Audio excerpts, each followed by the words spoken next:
Right now at 4, breaking news. Charges dropped against the South Suburban police officer accused of beating a teenage boy during a traffic stop. Then urgent news on bird flu. One state issuing a state of emergency after one person reports a severe case. Plus new rules for seatbelts, what you need to know about the changes. First, to our breaking news. Charges dropped this afternoon against an Oak Lawn police officer accused of using excessive force in the arrest of a Palestinian American teenager. That decision just announced one day before the officer was set to go on trial. Sabrina Franz is live in the newsroom breaking down what happened. Sabrina?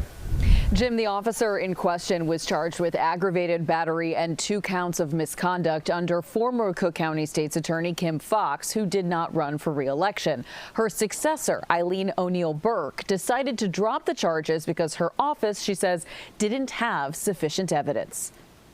Back in 2022, a bystander took this video showing the beating of then 17-year-old Houdu Abutella.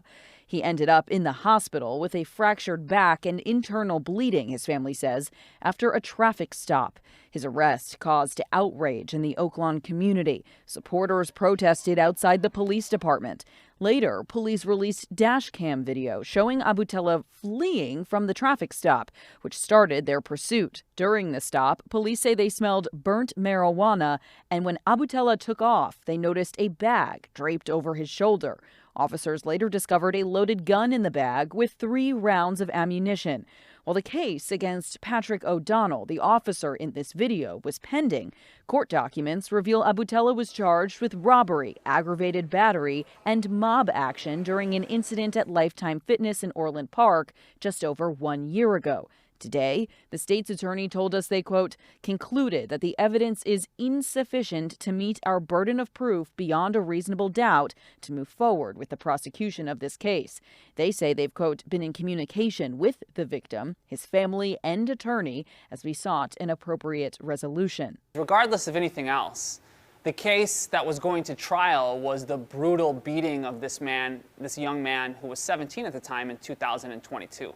Anything that's happened subsequently, anything that's happened outside of that, anything about him or anyone else has nothing to do with the fact that Officer Patrick O'Donnell grabbed him and repeatedly bashed his head into the pavement to the point where he had internal bleeding in his brain. The community leader that you just heard from will be one of the many, he says, are participating in a protest tomorrow outside the Cook County State's Attorney's office.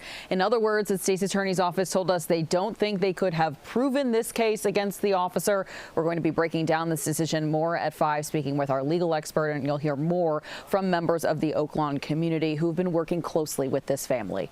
In the newsroom, Sabrina Franza, CBS News, Chicago. Sabrina, thank you.